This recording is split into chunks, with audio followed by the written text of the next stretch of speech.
तर तुम्ही महाराष्ट्राने बघितली. आज मी तुमच्या समोर आलो कारण दादांचं बारामतीचं प्रगतीचं स्वप्न आज आपल्या हाती आहे.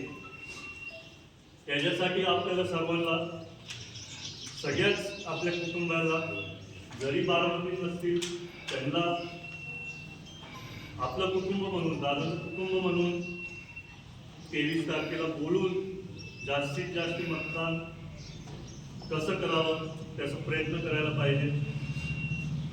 आज मी वहिनीला बघतो, त्यांना पण किती त्रास होत असेल की 2 वरिष्ठ नेते देवेंद्र फडणवीस CM साहेब, एकनाथराव उपमुख्यमंत्री साहेब, त्या 2 दिग्गज नेत्यांच्या मध्ये एक स्त्री, पण तरी